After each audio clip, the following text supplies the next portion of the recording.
Hey, hello and welcome all my dear little champs of 3rd standard. How have you been? I hope you have been good. You are taking good care of your health, and along with playing, along with enjoying your family time, you are also enjoying the lecture time. As you know that the lectures are of very much importance because the teachers are sending the lectures in the best possible way they can, with all the explanation, the theory part and the revision parts. Now you know that the revision is going on, and students, I hope that you are regularly watching the revision lectures, not only for this subject but for all the subjects. Students, welcome once again in the science revision lecture. This is Rohan sir from Mahdi English Medium School. We are today also going to revise chapter 11. Yes, you know that question A and B were over. Now we are about to revise the last revision lecture for the objective of chapter 11. Not only the objective but also we are going to continue objective. After that we will do the question and answers, because that is what you have never revised in any lecture. So now henceforth we will even start the revision of subjective along with the objective.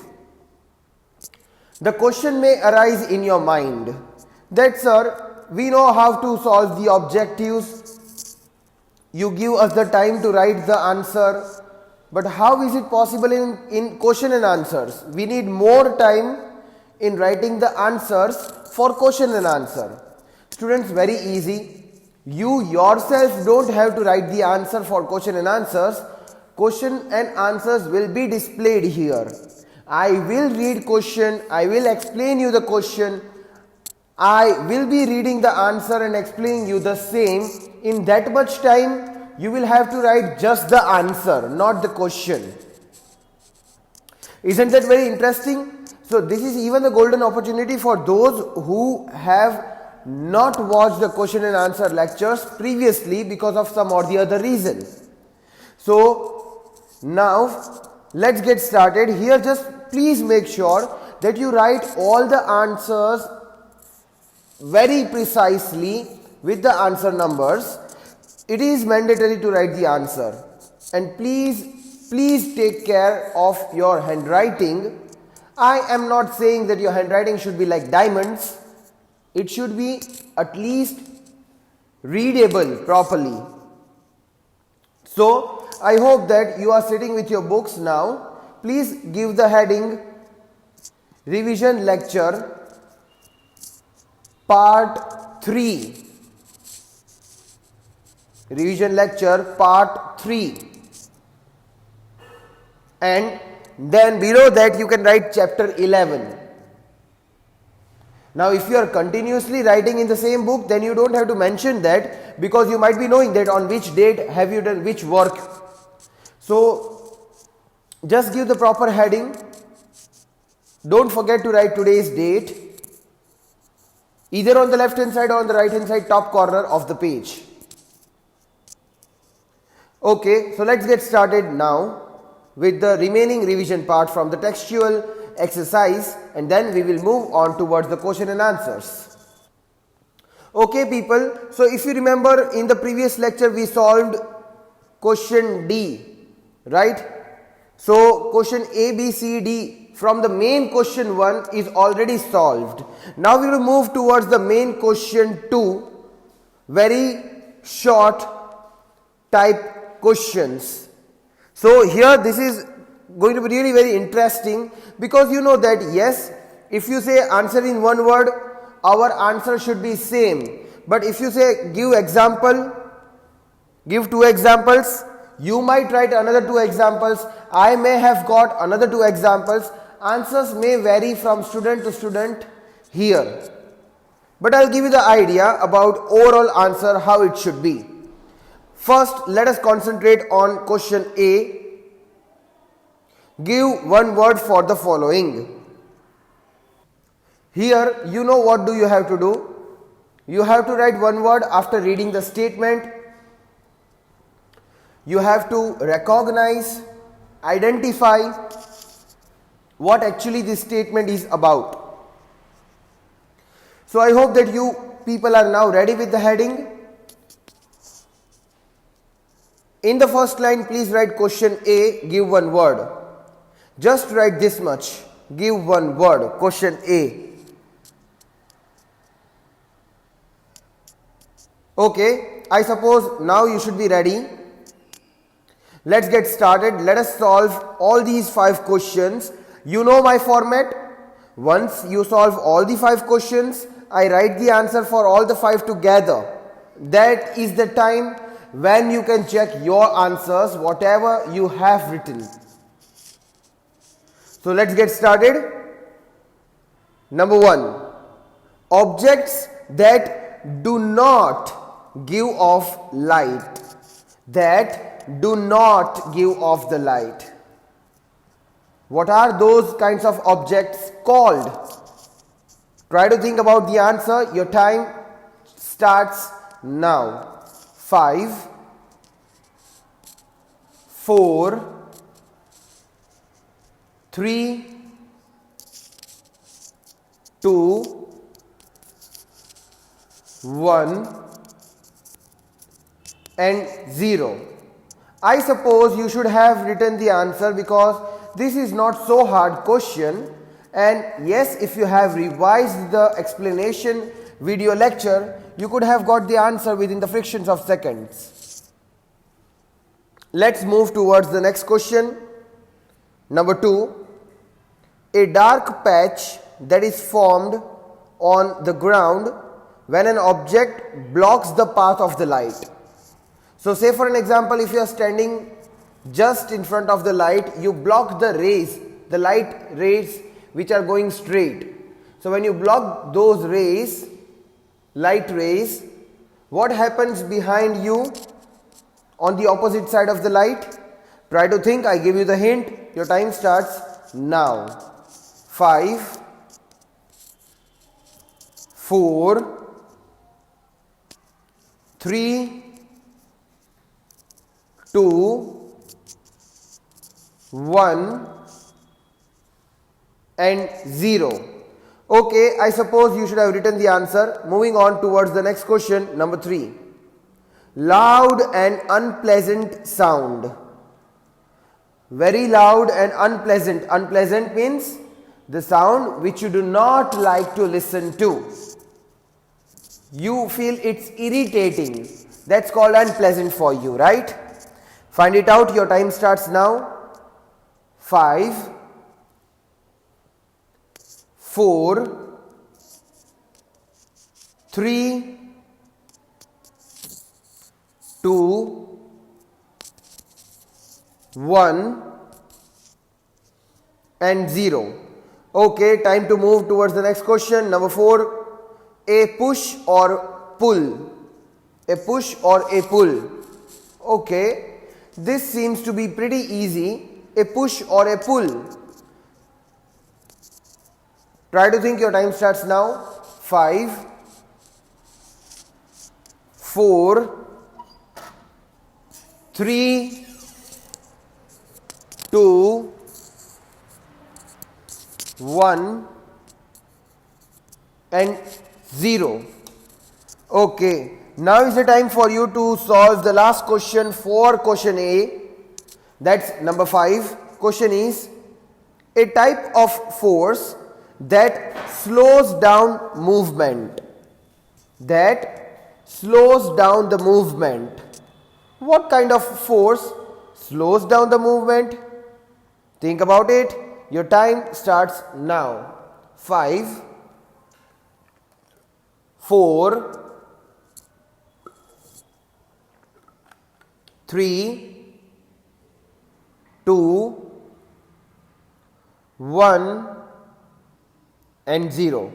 Now is the time for you to check your answer. I'll be just writing the answer in the blank spaces given here if possible. Object that do not give off the light. Do not give off the light. Very easy. Non-luminous. So those objects are called non-luminous objects. Number 2, a dark patch that is formed on the ground when an object blocks the path of the light. Say for an example, if this is the tube light, if you are standing here, that means you are blocking the path of the straight light which is traveling from the tube light to straight on the ground.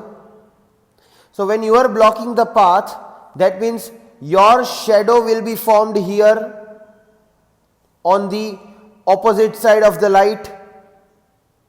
So what is that called? Shadow, right? Shadow. Okay. Moving on towards the next, number 3. Loud and unpleasant sound.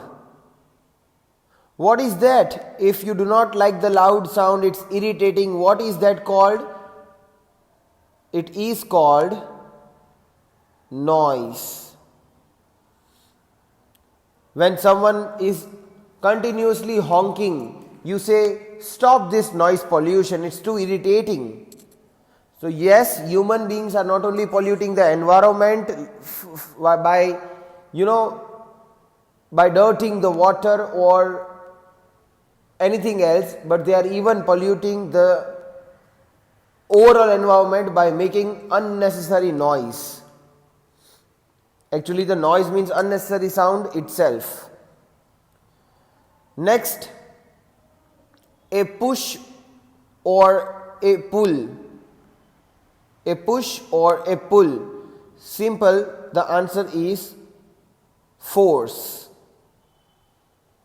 I hope that you are checking your answers. You can check like this, one by one. Next, number 5 is a type of force that slows down the movement. So that's friction. Right? Without friction, human beings can't even walk. So friction.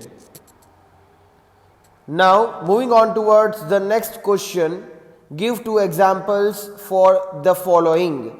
Give the heading, children. Girls and boys, be quick. Give the heading question B, give 2 examples. Just write this much. Give 2 examples quickly. I hope that you are giving the heading properly, and whenever the new topic starts, you will have to leave 2 lines at least, or you can choose another page to write another topic. But I don't think that you will need the new page for 2 example answers. Anyways, let's get started. Number 1, non-luminous objects.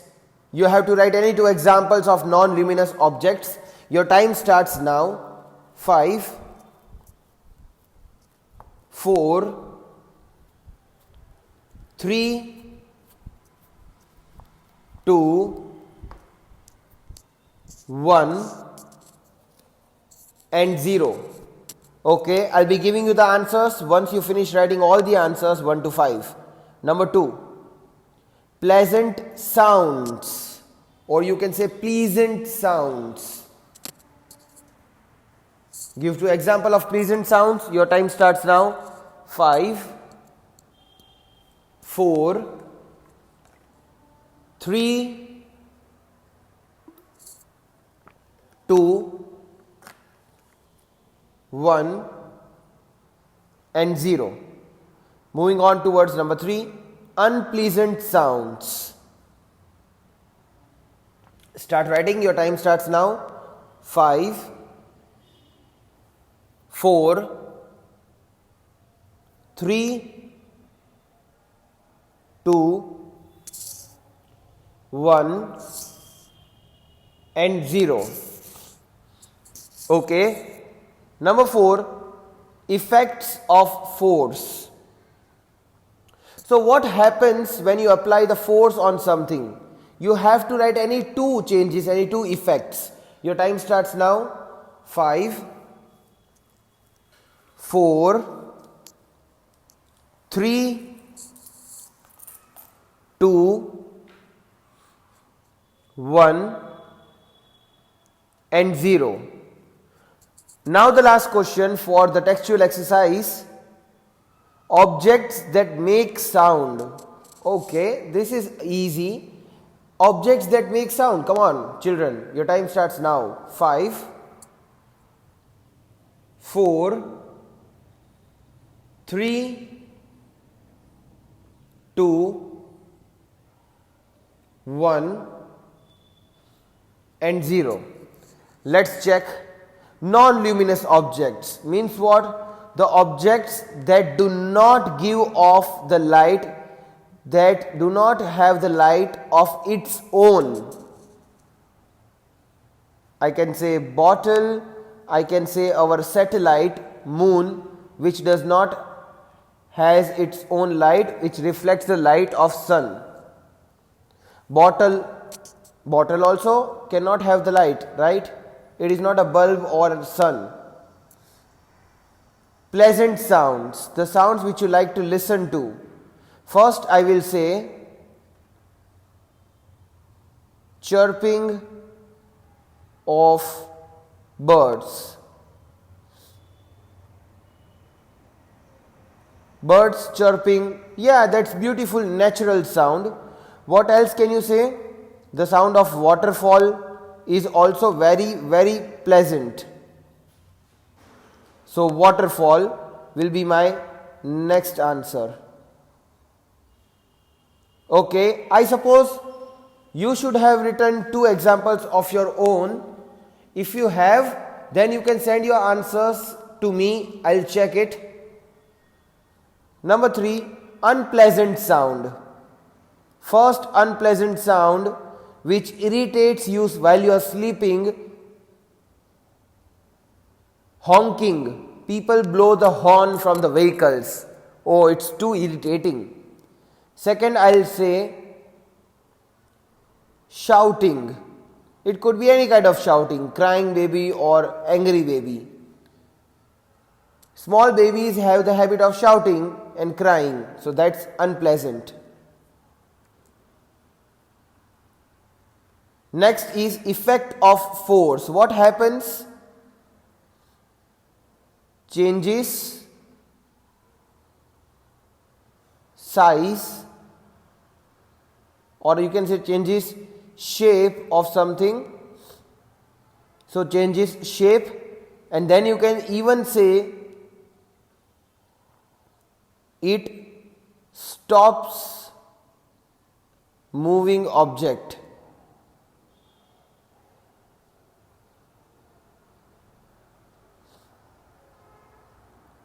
These could be the 2 examples here. And the last one, you will have to send it to me personally in my WhatsApp and I'll check your answer. I'll keep this empty. Now when you will send it to me in the WhatsApp, if you have the doubt, I will solve it. That's the reason why I most probably keep last answers in the homework. Do it and send it to me. Now is the time to revise few question and answers. On the new page, give the heading question and answers. Children, I will read the question, I will discuss something about it, I will read the answer and I will explain it. In that much time, you will have to just write the answer, answer 1, answer 2. That way, you will have to write full answers. Let's get started. I hope that you have given the heading. If not, then give it quickly. We will revise question and answers now. Okay, let's get started. Question 1. What is a luminous object? So what is a luminous object? Answer is given here. Please start writing it. An object that gives out light is called a luminous object. So, for example, sun gives out the light, it has its own light. Then bulb, tube light, these are the objects which throw the light on us, which has its own light. They give off the light to us, so they are the luminous object. In that also man-made and natural are divided, which we will discuss later. which we have already discussed actually. So I hope that you are writing this. An object that gives out light is called luminous object. Okay, moving towards the next question. What is a shadow? What is a shadow? I will ask you to experience it yourself. Like when you go under the sun, you can see the shadow behind your back or on the sides, depends on the position of the sun. You can see your black shadow. Shadows are black no matter whatever color of object it is kept in front of light. Shadow is colorless, it is always black and dark. Okay, so the dark patch is shadow. Just in short answer is given. I hope that you have finished writing it actually. Yes, you got sufficient enough time. The dark patch is shadow. Be quick, then we will also repeat the answers loudly. You have to speak with me. Moving towards the next question, number 3. Where is the shadow always formed?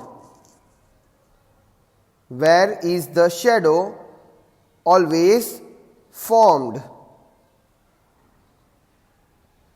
Question.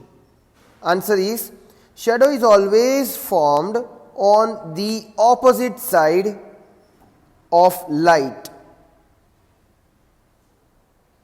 Of the light. I have completed the sentence here. Of the light, opposite side of the light. You have to write full sentence properly.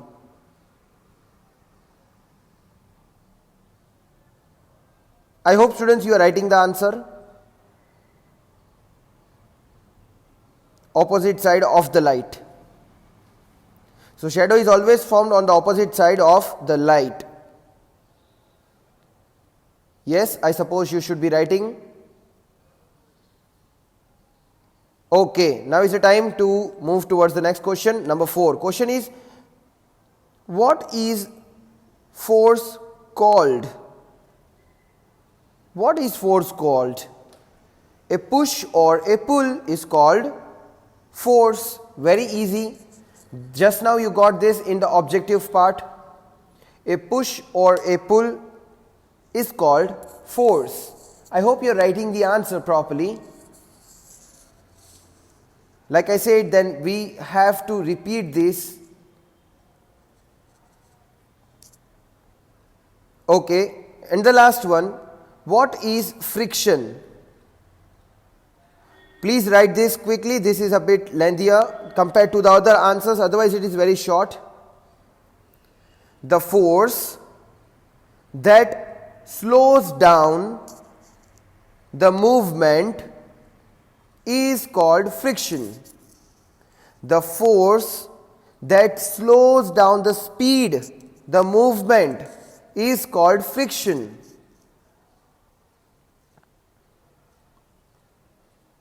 So when you are driving or riding the vehicle, when you are walking, friction works, otherwise you will slip down again and again. Friction plays the vital role in the human life as well. Now let's repeat all the answers one time. I hope that you are all set and all ready. Fold your hands. Let's get started. What is a luminous object? Please repeat the answer with me, only the answer. An object that gives out light is called a luminous object. Question 2. What is shadow? Please repeat. The dark patch is shadow. Where is the shadow always formed? Please repeat the answer. Shadow is always formed on the opposite side of the light. See, even if you have written this much part in the fair book, you will have to add this phrase of the light. This you will have to add. I request you to add this in the fair book as well. Right now also if you are having, you can add that. I'll wait for the couple of seconds. Shadow is always found on the opposite side. So it is good to mention that opposite side of what? Of the light. So because you are standing in front of light, you are just standing on the opposite side of the light, you are blocking the light rays. That's why shadow is formed behind your back on the opposite side of the light. I hope that you are writing this answer in the fair book. Like I said, I'll wait for the couple of seconds. Okay, now what is force called? Please repeat, boys and girls. A push or a pull is called force. I even gave you the example of the doors on which push and pull is written. Many a times when you visit to certain places like your school library, your school also, then you can go to the hair salon, you can go to any offices. Now it's time to repeat just the last question and the answer. What is friction? Yes, please repeat the answer with me. The force that slows down movement is called friction. Okay, boys and girls, I suppose you should have finished writing the answers by now. I not only waited for you when you were writing it, even then I repeated all the answers so that you can speak those answers with me. So I hope that you had a fun not only revising the objectives but also subjectives for the first time in the lecture. Hope so that you will sit with your rough book even in the next lecture. Till then, do take care of your health. Have a nice day. Goodbye.